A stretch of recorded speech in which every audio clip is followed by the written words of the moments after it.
우리 호세아 말씀을 다 마무리 못했습니다. 그래서 오늘부터 호세아 이제 얼마 남지 않았으니까 우리 호세아 마무리하고 그 다음에 또 말씀을 또 보도록 하겠습니다. 사람을 가장 비참하게 하는 것 중에 하나가 우리 남과 비교하는 태도입니다.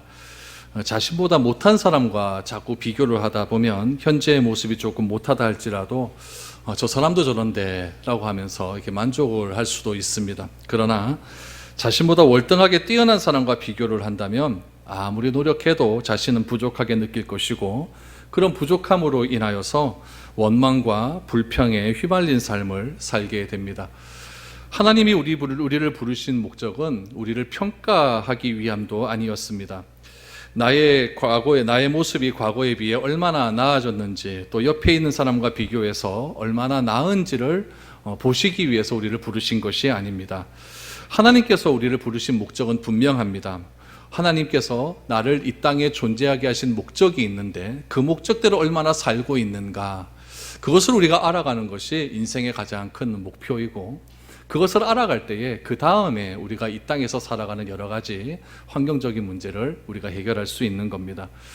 조금 우리가 옛날 얘기로 돌아가서 우리 호세아 9장에서 보면 하나님은 처음 이스라엘 백성들을 보셨을 때 어떻게 보셨냐면은 아무것도 없는 광야에서 포도나무를 본 것과 같이 기뻤다라고 말을 합니다. 여러분, 광야에서 무슨 나무가 있겠습니까? 다 메마른 나무밖에 없는데 열매가 달린 포도나무를 보면 얼마나 반갑겠습니까? 그만큼 기뻤다라고 말씀을 하셨고, 10장 1절 말씀해 보니까 그 포도나무에서 많은 열매가 좀 주렁주렁 맺히기를 원하신, 그것이 하나님께서 이스라엘 백성들을 부르신 목적입니다. 열매는 무엇이겠습니까? 하나님의 말씀을 따라 살아가는 우리의 성품의 변화입니다. 우리의 성격은 뭐 어떻겠습니까? 다 모나고 막 그냥 우악작스럽고 고집스럽고 그렇지만은 성격과 성품은 좀 다른 것 아니겠습니까? 성품은 내 삶에서 드러나는 그런 모습들이고, 그 성격에서 다듬어지지 않는 것들이 조금씩 변화가 되어서 인격적인 모습으로 드러나는 것이 성품이라고 한다면, 하나님께서는 우리에게 그런 성품의 열매를 얻기를 원하셨던 것입니다. 그런데 이스라엘의 백성들은 어떻게 되었느냐? 밭에 있는 독초와 같이 되었습니다. 잡초와 같이 되었다는 이야기죠. 하나님은 많은 열매를 기대했음에도 불구하고 이스라엘 백성들은 남에게 고통을 주고 남에게 피해를 주는 독초와 같은 그런 열매로 자꾸 자라나다 보니까 하나님이 목적하신 목적과 이스라엘이 자라나는 현재의 삶이 자꾸 반대로 가는 그런 일들이 일어나게 된 거죠. 죄라는 것이 여기서 나옵니다. 죄가 무엇이겠습니까? 하나님께서 나를 부르신 목적에 일치하지 않는 것이 죄입니다.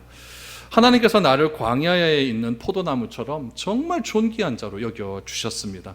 그렇게 존귀한 자가 되도록 우리를 부르셨다고 한다면 내 삶도 존귀한 자로서의 삶이 드러나야 된다는 겁니다. 그것이 하나님을 믿는 자의 삶이라는 거죠. 그런데 오늘 본문 말씀해 보니까 이스라엘 백성들은 광야의 포도나무와 같이 존귀한 자로 불렀는데 그들이 어떻게 되었느냐? 바알에게 자신의 몸을 바쳐서 음란하게 지내는 그런 삶을 살았다라고 오늘 호세아 선지자는 우리들에게 지금 고발을 하고 있습니다. 하나님께서 이스라엘 백성들을 부르신 목적, 그것은 존귀한 삶입니다. 하나님께서 이스라엘 백성들을 애굽에서 이끌어내실 때에 그렇다면 어떠한 의도와 목적을 가지고 이끌어내셨는가? 오늘 그것부터 오늘 본문 11장 말씀이 시작을 합니다. 그럼 1절 말씀을 한번 보시죠. 이스라엘이 어렸을 때에 내가 사랑하여 내 아들을 애굽에서 불러냈거늘 라고 말합니다. 하나님께서 이스라엘 백성들을 애굽에서 이끌어내실 때 이스라엘 백성들을 무엇이라고 칭하고 있냐면 아들로 칭하고 있습니다. 하나님께서 이스라엘을 사랑하실 때는 그럼 언제느냐? 어렸을 때라는 이야기죠. 그러면 여러분, 이 어렸을 때라는 것은 언제냐? 우리 아기 보면 이쁘잖아요, 그렇죠? 그런 의미가 아닙니다. 여기서 어렸을 때라는 것은 아기들이 막 말 안 듣고 막 땡깡 부릴 때 있잖아요. 그런 상태를 의미하는 거죠. 그래서 하나님께서 어리다라고 표현하는 것은 하나님이 보시기에 이스라엘 백성들이 기쁘시게 할 만한 것이 하나도 없었을 때, 그때를 이야기합니다. 그때 선한 것이 하나도 없었을 때 이스라엘을 애굽에서 불러주셨다라고 말합니다.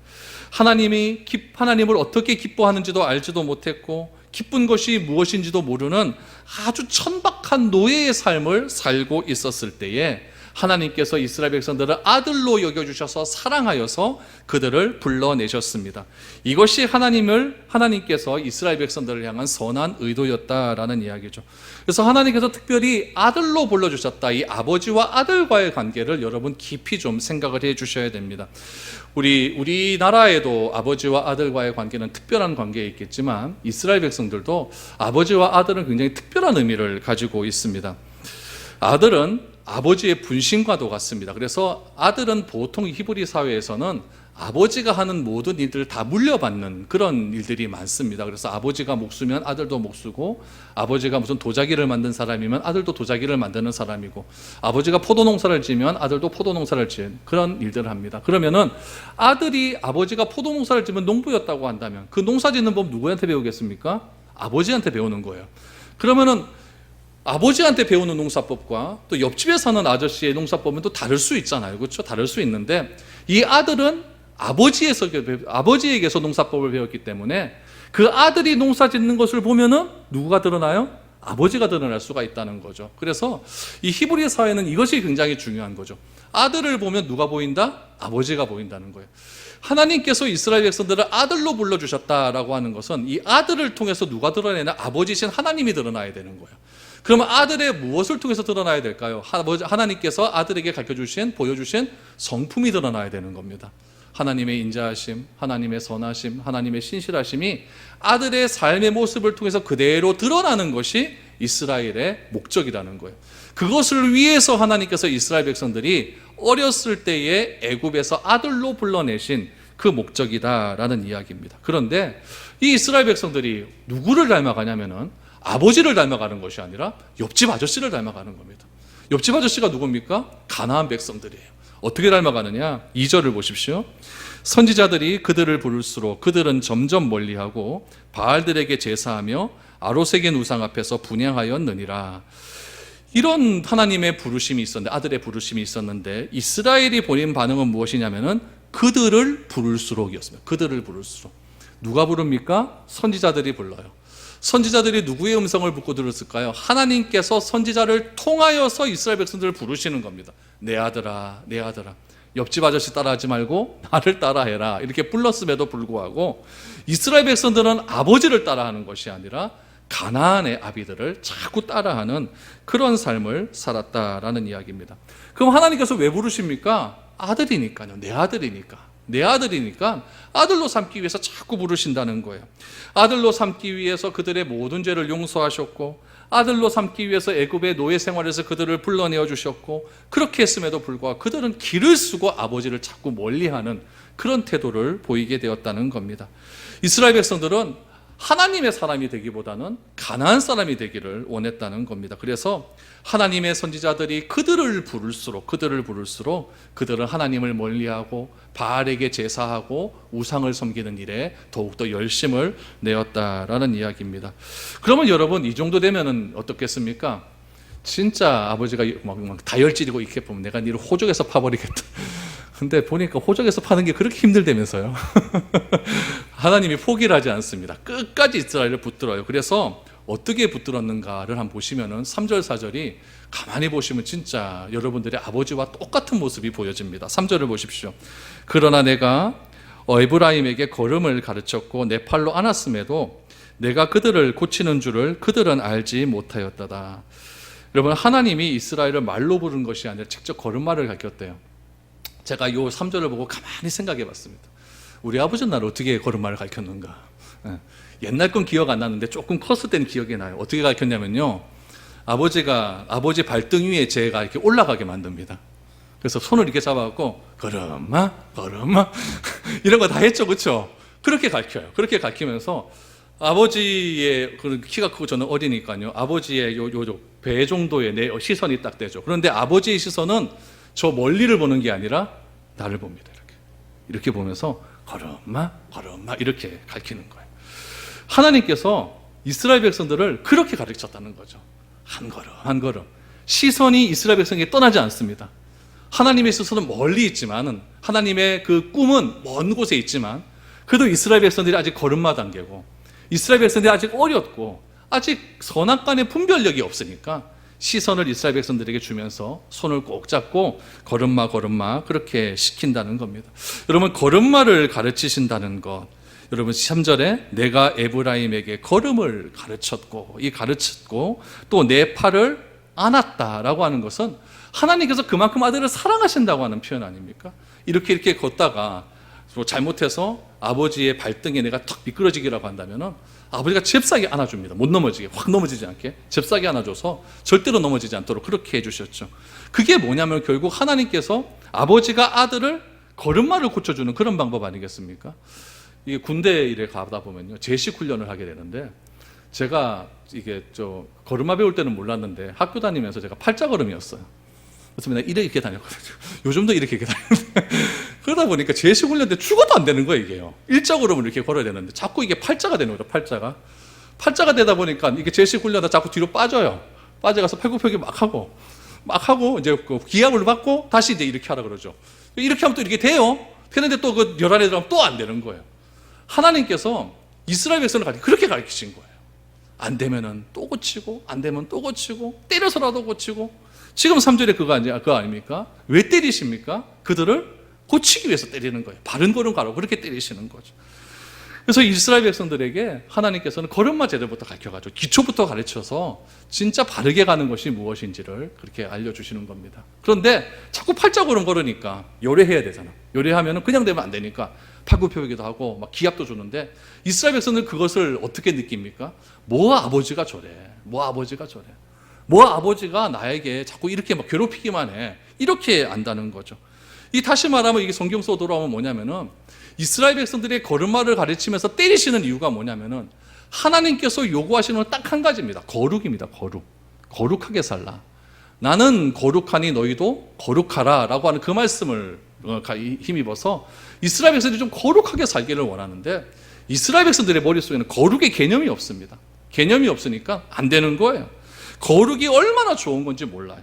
그래서 하나님은 거룩이 무엇인지, 죄가 무엇인지, 죄가 얼마나 더럽고 추악한 것인지를 하나씩 가르쳐 주는데 그게 말로 안 되니까 때리시는 거예요. 때리셔서 가르치는 거죠. 그래서 거룩이 무엇이고 하나님의 품에 사는 것이 얼마나 좋은 것인지를 가르쳐 주시면서 안고 위로하시고 한 걸음씩 하나님께 나오는 법을 알려주시기 시작했습니다. 그런데 문제는 무엇입니까? 이스라엘은 왜 하나님이 이렇게 하는지 알았다 몰랐다? 모르는 게 문제라는 거죠. 왜 내가 누워있어요? 누워있으면 나를 일으켜 세워주면 좋은데 안 일으켜 세워주는 거예요. 왜 좀 이렇게 걷게 하는, 왜 걸음마부터 가르치는, 처음부터 좀 빨리 뛰는 법부터 가르쳐주면 좋을 것 같은데 자꾸 하나님은 기초부터 가르쳐 주시려고 하니까 그게 이스라엘 백성들은 불만인 겁니다. 여러분, 우리도 그렇지 않습니까? 내가 살아가다 보면 제일 힘들 때가 언제입니까? 돈 딸릴 때 아닙니까? 그렇죠? 재정적으로 어려울 때. 그러면 다 하나님께서 얘가 좀 돈이 딸리는구나. 그러면 갑자기 통장에 동그라미 한 9개 딱 지켜줘 주시면은, 이야, 그거 얼마나 좋아요. 그렇죠? 근데 그렇게 9개 더 하려고 기도하면 하나님 주십니까?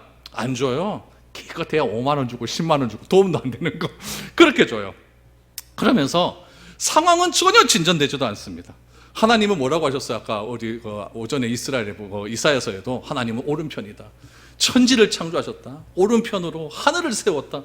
이렇게 말씀하시는 분이 능력이 많다고 배웠는데 왜 하나님은 나에게 이런 상황 이해하지 못하고 애를 타게 하실까요? 때가 되면 좀 취직도 시켜주시면 좋을 것 같고, 때가 되면 좀 아기도 좀 태어나게 하면 좋을 것 같고, 그러면 좋을 것 같은데 취직도 안 되죠. 살 길 막막하죠. 하나님은 믿는데 왜 이렇게 힘들고 어려운지 이해도 안 되죠. 그러나 이 모든 과정 속에서 우리에게 하나님께서 알리고 싶은 것이 있다는 거죠. 그건 뭡니까? 거룩을 알리고 싶은 거예요. 거룩을. 그것이 하나님의 과정입니다. 이스라엘 백성들 중에는 지금 걸음마를 배우고 연습하고 있는데 몇 달 되지 않아서는 내가 빨리 뛸 것이라고 이렇게 생각을 합니다. 여러분, 참 신기한 게 뭐냐면은 동물들은 한 일주일 있으면 뜁니다. 그런데 이 사람은 1년이 지나야 걸어요. 걸어도 제대로 못 걷고 어그정 걷습니다.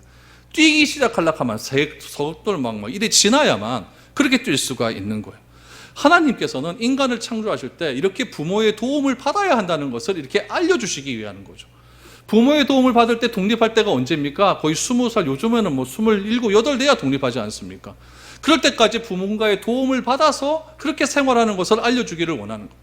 그래서 우리로 하여금 그렇게 우리 인간이 자립하지 못하도록 부모의 도움 속에서 살 수 있도록 그렇게 하나님께서 만들어 주셨습니다. 아이들이 걸음마를 배우지 않고 마냥 누워있으면 얼마나 편할까요? 누워서 울어버리면 엄마가 젖주고 울면 기저귀 갈아주고 이러면 얼마나 좋겠습니까? 여러분, 그러나 그렇게 돼 있으면 인간구실을 못하잖아요. 이스라엘은 늘 아기이고 싶어 했습니다. 늘 누워있고 싶어 했어요. 그래서 매일 먹을 거 달라고 떼를 쓰는 겁니다. 그럴 때마다 여러분, 엄마가 와서 먹을 거 주고 기저귀 갈아주면 얼마나 좋겠습니까? 그러나 나이 40대에서도 누워갖고 엄마 하면서 엄마 젖주면은 여러분, 그것이 인간이겠습니까? 그거는 여러분 비극이고 가장 악한 일이라는 이야기죠. 그래서 하나님께서 이스라엘 백성들을 가르칠 때 어떻게 가르쳐 주셨느냐? 걸음마부터 가르쳐 주셨어요. 천천히 차근차근. 아무리 여러 번 넘어지더라도 배워야 된다는 이야기죠. 아기 키울 때 이런 거 있잖아요. 손 탄다는 거 아십니까? 알잖아요, 그렇죠? 아기 귀엽다고 자꾸 안아줘도 버릇해버리면 안 안아주면 자주도 않습니다. 이게 계속 울어요. 막 2돌 지나도요. 손에 한번 탑버리면 계속 울어요. 여러분, 이것이 인간의 타락한 죄성이에요. 아기들 마음에도 이런 죄가 있는 거예요. 그래서 한번 아이들도 이렇게 고집을 피우기 시작을 하면 부모가 감당을 못할 정도로 그렇게 된다는 거죠. 그래서 하나님께서 이스라엘 백성이 자꾸 고집을 피워버리니까 때리시는 겁니다. 고난도 주시고 어려움도 주시고 힘듦도 주셔가지고 이스라엘로 하여금 하나님의 거룩을 알아갈 수 있도록 그렇게 해주시는 것이 3절의 말씀입니다. 그래서 4절을 보십시오. 내가 사랑의 줄 곧 사람의 줄 곧 사랑의 줄로 그들을 이끌었고 그들에 대하여 그 목에서 멍에를 벗기는 자같이 되었으며 그들 앞에 먹을 것을 두었도다 라고 말합니다. 이스라엘 백성들은 당시에 아이들에게 걸음마를 가르칠 때 어떻게 가르쳤냐면은 줄을 묶어서 가르친 것 같아요. 그래서 오늘 본문에 보니까 내가 사람의 줄, 사랑의 줄로 그들을 이끌었다라고 하는 것은 처음 걸음마를 가르칠 때 유대인들의 걸음마법은 줄을 묶어서 그렇게 가르쳤다라고 그렇게 생각됩니다. 그 이름의 줄, 그 줄의 이름이 무엇이냐면은 사람의 줄입니다.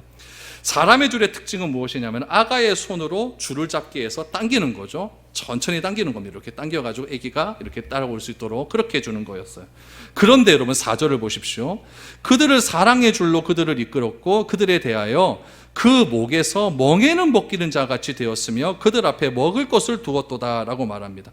근데 여러분, 목에 줄을 매는 것은 사람에게 맵니까? 짐승에게 맵니까? 짐승에게 맨다는 이야기예요. 하나님은 이스라엘 백성들을 양육할 때 사람으로 대해 주셨습니다. 그래서 사람의 줄로 매겼는데 가나안 사람들은, 애굽 사람들은 이스라엘을 대할 때 목에 멍에를 메어버립니다. 이스라엘을 짐승처럼 대해버립니다. 그래서 애굽에서 이스라엘 백성들의 삶은 짐승의 삶이었습니다. 일하지 않으면 먹을 것이 없습니다. 다 똑같겠지만 더 중요한 건 뭐냐면은 360 없이 쉼 없이 일을 해야 했다는 거예요. 그래서 이스라엘 백성들은 애굽에서 짐승과 같이 살았죠. 그 짐승과 같이 산 사람들을 하나님께서 아들로 여겨주셨기 때문에 짐승이 아니라 사람으로 대우해 주신 겁니다. 그 대우가 뭡니까? 하루를 쉬게 하시는 거예요. 하루를 쉬게 하시는 거예요.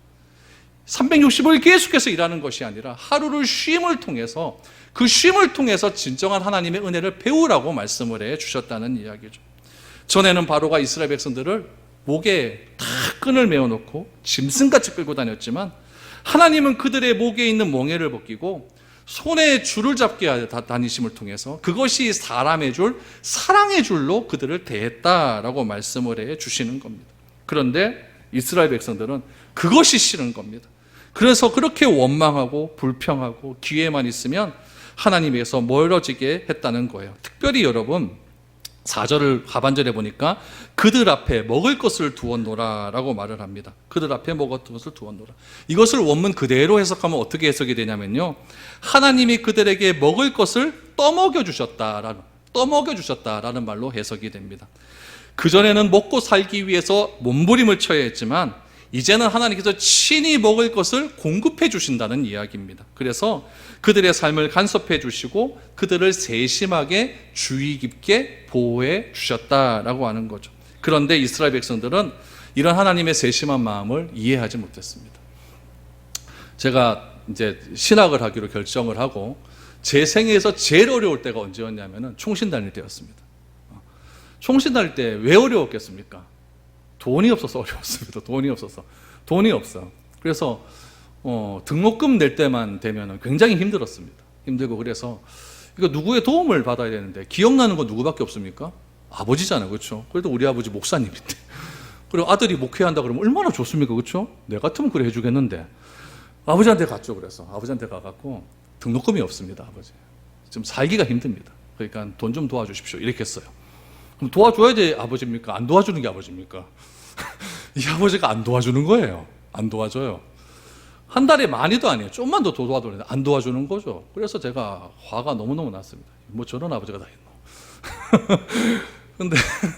근데 한 번은 아버지가 저하고 목욕탕을 갔는데 목욕탕에서 제 등을 이렇게 밀어주면서 이렇게 얘기하는 거죠.